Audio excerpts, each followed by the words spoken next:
right, should be live. Testing 1 2. Let me check the sound.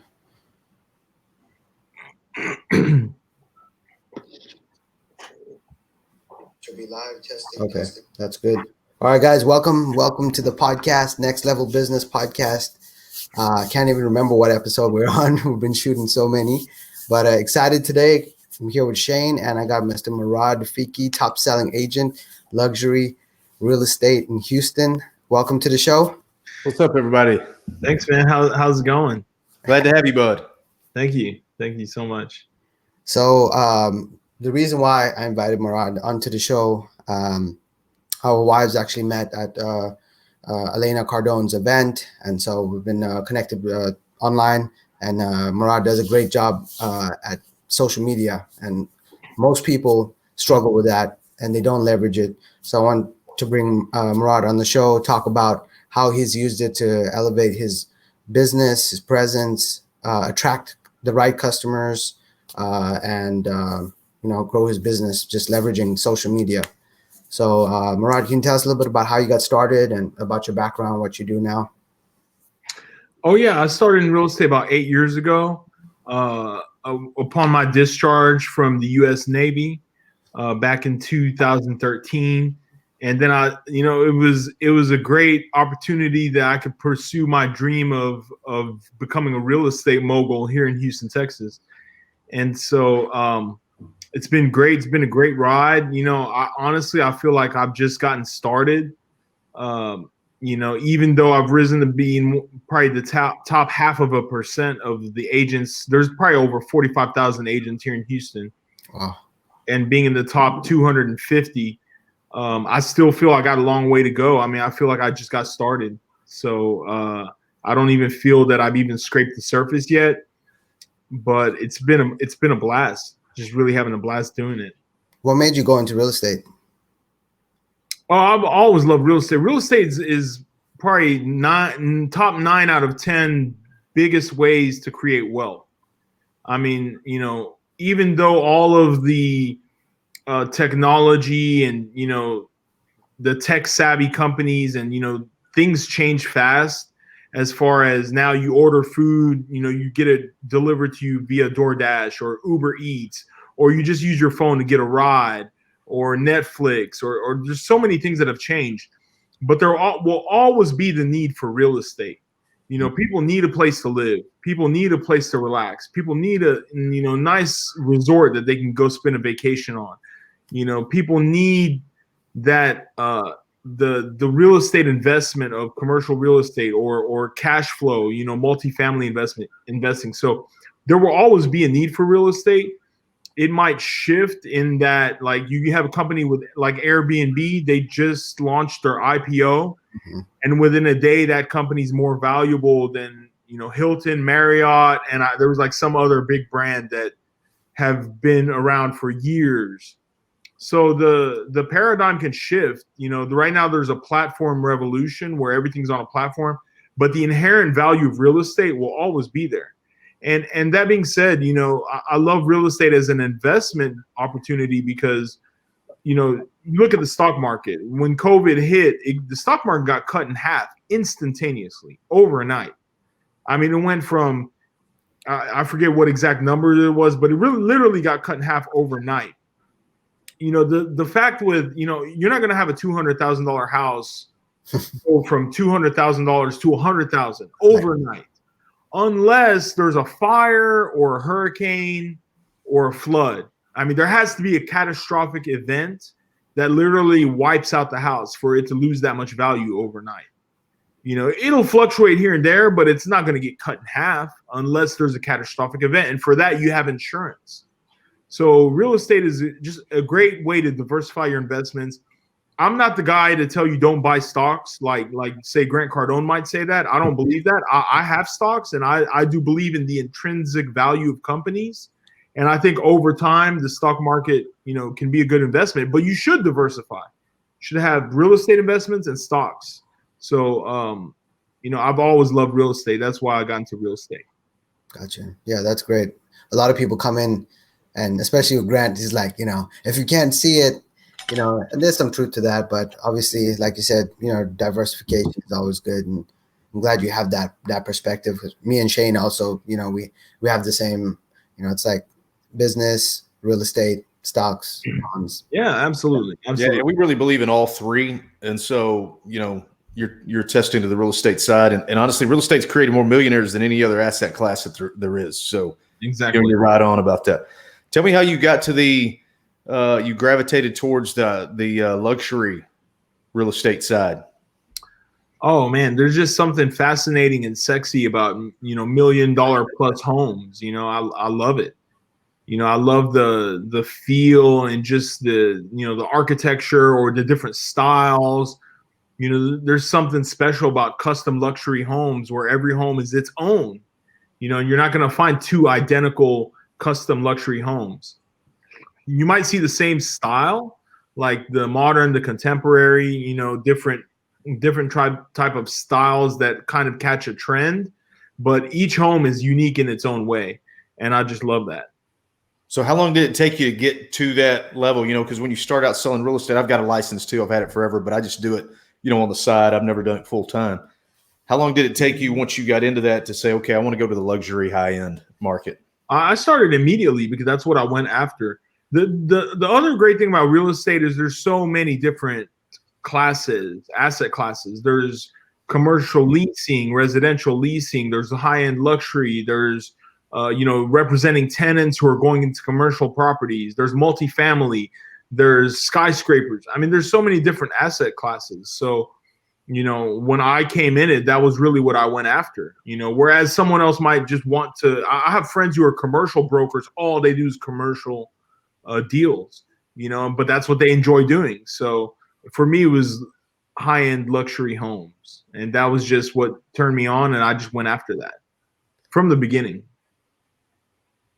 Yeah. So every day you wake up, you're competing with 45,000 people. Now, most people I speak to, they're like, oh, the competition and blah, blah, blah, blah, blah. They're complaining every day. Now, you're in one of the most competitive industries.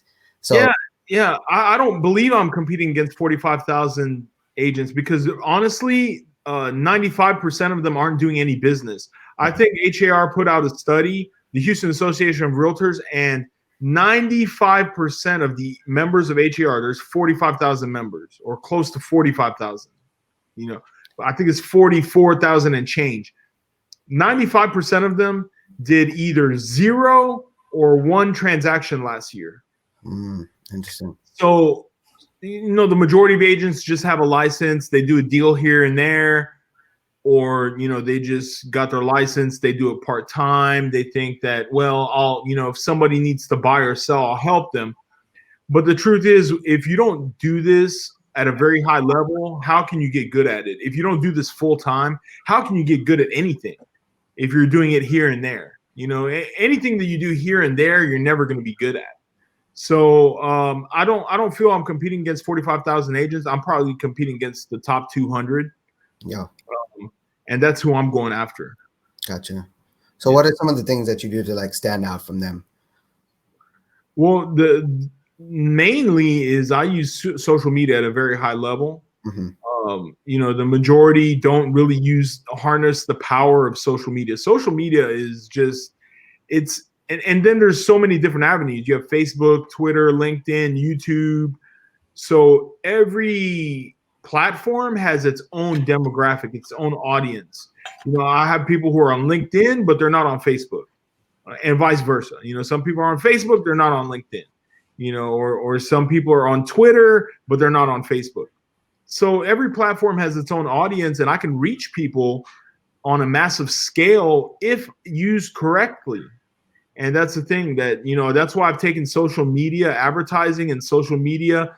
I've put a laser focus on it to where I can use it at a very high level. And that to me is just a method of leverage that can put me ahead of everyone else. Because I use it at a very high level. Nice. Yeah, I see you go live, all the time on Facebook and stuff. Can you? So outside of going live, what are some like tips that you would have for people, or even real estate agents or people in other business that are starting off, or in business that want to start using and leveraging? I feel most people like they have a Facebook page and then they post here and there. Like, what are some tactics that you do to kind of really take it to the next level? Well, yeah, I could have a whole session on that, but I will say this: consistency is key. Consistency, and then secondly, authenticity. You know, be yourself. I mean, whatever it is that you like to do. If you like to go fishing, if you like skydiving, scuba diving, everybody has something that they like. You know, if you show your authenticity and what you like and who you are, you're going to instantly connect with people. The power of social media is that it condenses the timeline. You know, if I'm trying to build a relationship with somebody, it might take years to build a relationship to where we get to know each other and we consider that we're friends. You know, on social media, because I'm posting pictures of my family, I'm going live, I'm talking about this restaurant that I really love around the corner. You know, I'm talking about, you know, the Houston Astros. I'm a big fan. People get to know me quickly. It really condenses the timeline. What might take years condenses it into months. You know, maybe 90 days. Somebody feels like they know me, and I know I've experienced it. Maybe y'all have. You know, I've met somebody that I've never met in person, but we're Facebook friends. They're like, "Oh my gosh, Morad, how's it going?" They feel like they know me. Yeah, Because that's the power of social media. So, you know, when people don't use it, they post here and there intermittently, or they purchase these services that just automatically post for them. Although that's kind of, you know, oh, I want to leverage this out, you have to be authentic. You know, you have guys like Grant Cardone and Tony Robbins. They still post on their accounts. You know, yes, they have teams who post for them. I know they do, but they didn't start like that. They were posting their own stuff. And Grant still does his own videos. He's responsible for his content. So, you know, you watch Grant Cardone's page, you start feeling like you know him. And then you go to a live event and he's the same guy. You know, he's brash. He says this, he says that. Sometimes a little curse word comes out, whatever. But you feel like you know him. And that's the point I'm making. You know, if you're not consistent and you're not authentic, the other issue I see with new agents is they don't want to do videos. They don't want to go live because they say, well, you know, I sound choppy. I don't sound, you know, I don't sound real, or, you know, I'm going to practice. I'm going to wait till it gets better. I'm going to wait till it gets perfect, but it will never be perfect. Nothing is perfect. Waiting till it gets perfect is a huge mistake because it will never be perfect. And you got to get the reps in. You know, you got to get the reps in. You got to come across. You got to, you know, get used to it. And you know, waiting till it's perfect is just a lie. Perfection is a lie. So, you know, that's the biggest mistake I see. And then the other thing is just posting photos of houses. No one cares. I mean, yeah, you're going to get someone who, oh, wow, okay. That's a house around the corner from me. How much is it selling for? People want to know what is their house worth. Everybody wants to know that. But if that's all you're posting, like, who are you? You know, like, who are you as a person? You know, use social media to get people to know you. Do you get some haters with all the social media that you do? Oh, there's always haters. You know, there's always haters who are going to knock something. But you know what? It doesn't bother me because if somebody's going to take the time to knock me or knock my hustle or knock what I'm doing, it tells me, you know, they're just somebody who's sad inside, you know. Or they're obviously not busy enough if they have time to do that. So, you know, I've heard that if you don't get any haters, you're not doing anything. So I think as I increase and as I build a following, there's going to be people who are haters, and I'm okay with that. Long as the commas continue to build. You know, we always talk about zeros to the bank account, right? We always talk about mindset, and obviously you got a good one. You know, you're talking about you got to get the reps in, and I saw a quote.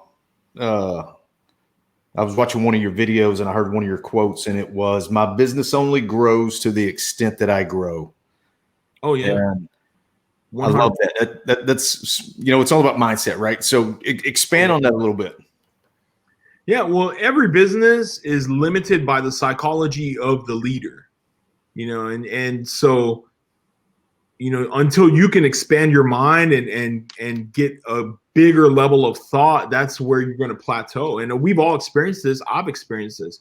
So, you know, I know that my business has gotten me to this point based on my ideas and what I've done thus far. So if I want to grow further, I got to get some new ideas and new thoughts and a higher level of thinking.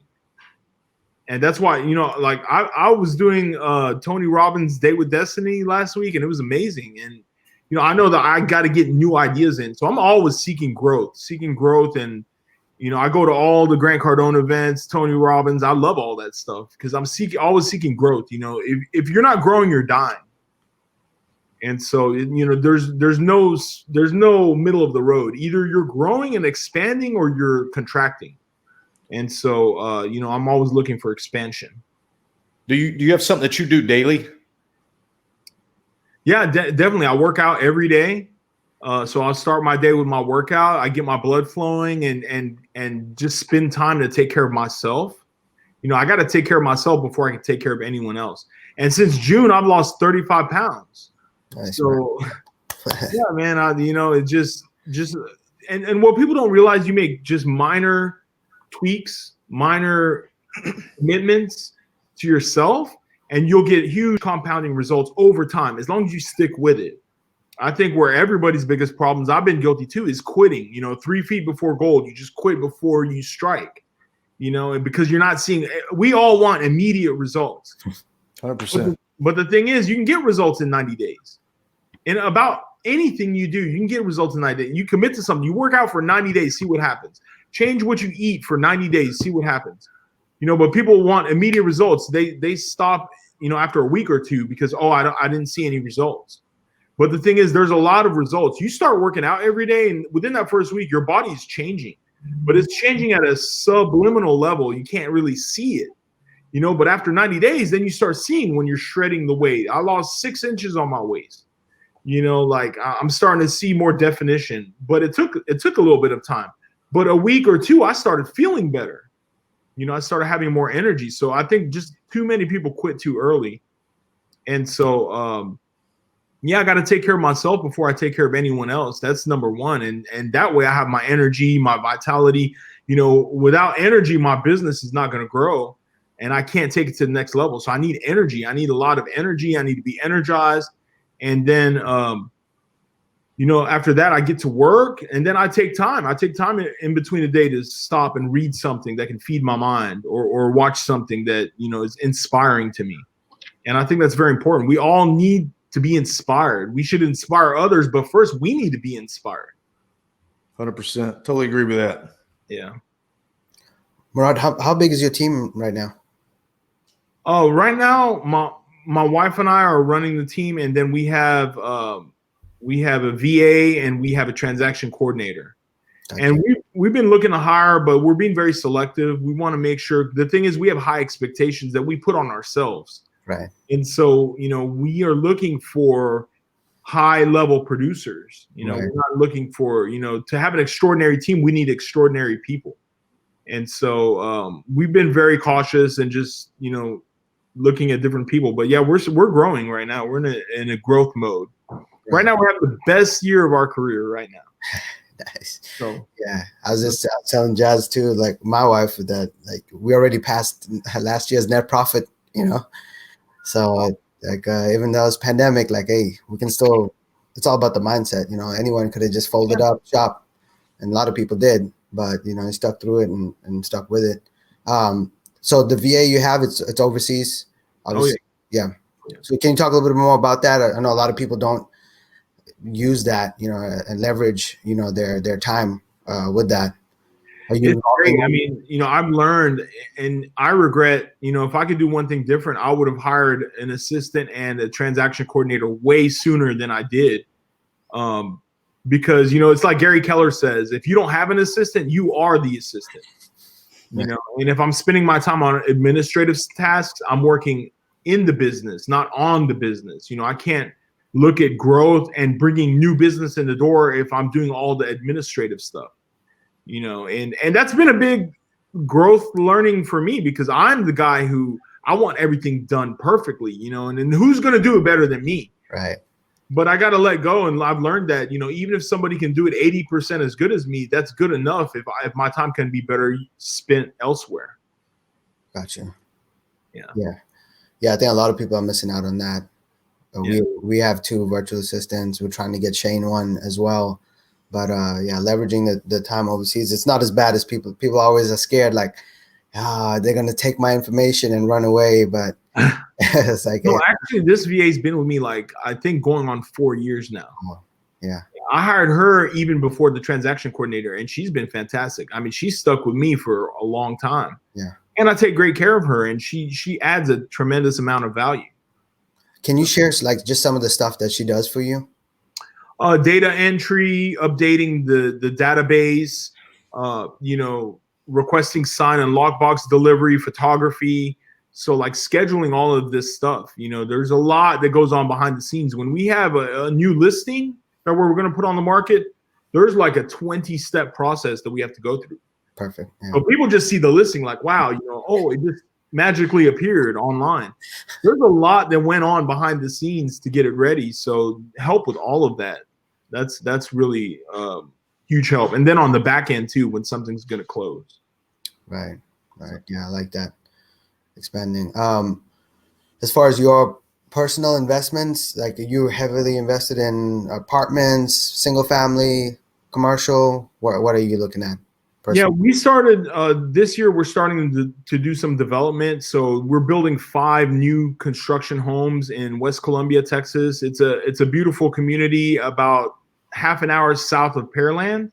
So it's just outside of Houston, retirement community, but you're still, within 45 minutes of downtown. If you want to come into the city, it's on a golf course. So we're doing that. I've done a few fix and flips in the past. And honestly, the new construction is way better to me than fix and flip as far as long-term development. Because with fix and flips, you never know what you're going to find. You close on it, and then it's infested with termites, there's just a million and one things that can go wrong.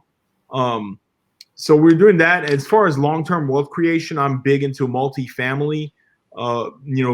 Investing in multifamily and just having that residual passive income is fantastic. Me on the brokerage side, that I have to earn that every single day. I'm hard to make those sales happen, and I enjoy doing that. But it's very wise to put the gains there into multifamily investments, where now we have passive income. Whether or not I get out of bed, that income is coming, and that's real wealth. And Grant Cardone talks a lot about that.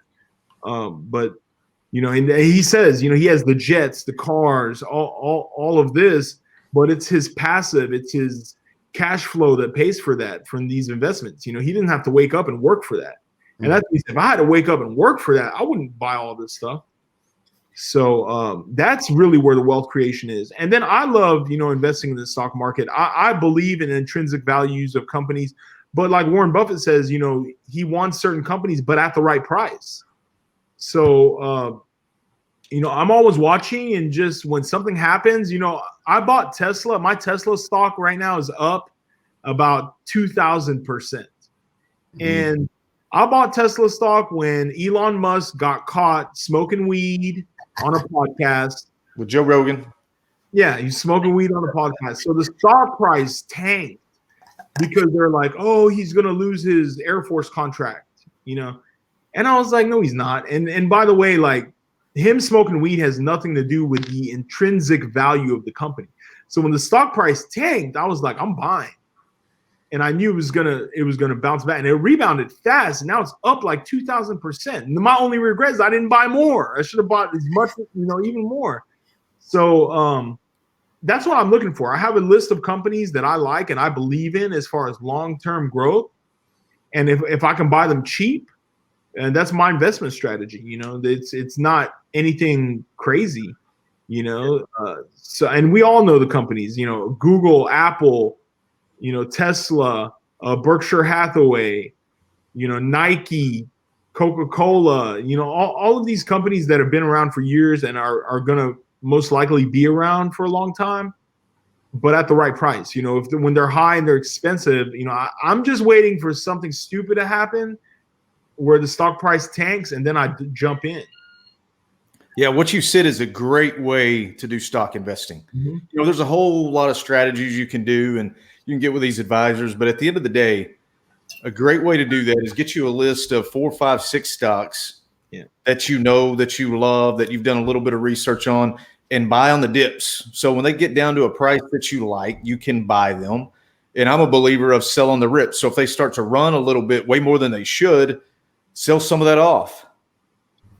And then you got all this extra cash. When it dips again, you're going to load up again, buying on dips, selling on rips. But that's a great strategy. Absolutely. Absolutely. And I'm a long-term investor. You know, Warren Buffett says if you're not ready to be married to that company for life, then you shouldn't invest in it, you know, and that's kind of how, you know, I believe in the same thing. I don't, because I know I'm not going to watch these investments daily.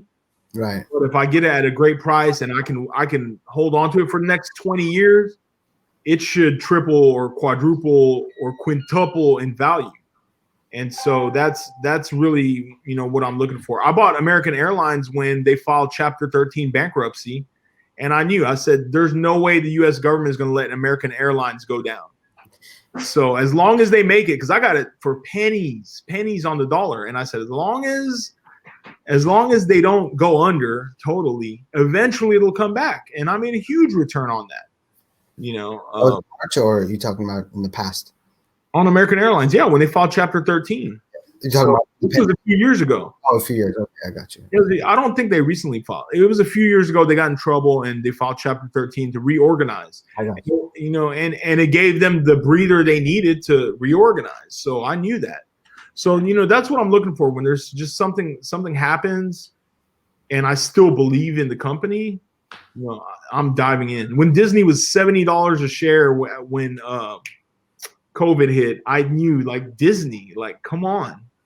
I bought a bunch of Disney and now it's already almost tripled since March. So yeah, it was $70 a share. Right now it's almost at $180 a share since March. So I mean, it's Disney. Come on. And so what we're talking about, guys, is, you know, you have your career, whatever you do to make your money, you know, whether it's business or whether you're a top agent like Morad is, but what do you do with the excess cash that you have, the overflow? Putting that in stocks, putting that in real estate. Lamborghini, baby. Yeah, so that's what we're talking about today, and that's what we got to do to create that passive income. So yeah, you're hitting straight. I'm a huge believer you should not spend every single dime you make. And I know we've all been guilty of that, but if you're not putting a dime away for tomorrow, for your family, you know, that's just not wise, you know. Yeah, a lot of people got caught with their pants down in March. Oh, yeah. So a lot of what we talk about, too, with the guys that we have on the show is so much great inspiration comes from how did you get started, right? And so much of who we are today was developed in our youth, right? So you said you were in the military for a long time. Talk about what you did in your youth in the military and the work ethic that creates into how hard you go at it today. Yeah, for sure. I enlisted in the Marines straight out of high school. You know, I was 17 when I enlisted, so my mom had to sign something to let me even talk to them. And, you know, I didn't have a big college fund waiting for me. So, you know, when they told me I would get money for college and I could go, you know, learn and become, you know, something great, I was like, where do I sign up? You know, the greatest thing, I'm always grateful for the military because they taught me discipline, you know, integrity, honor, commitment, you know, never giving up. You know, when times get tough and the going gets tough, we keep on going, you know, and I think that has translated in the business environment immensely for me because it's gave me the discipline to keep going. And there have been, especially when we first got started, there have been months and years that it was tough. You know, it's a business, and when you get started in any business, this is why 4 out of 5 businesses don't make it the first 5 years.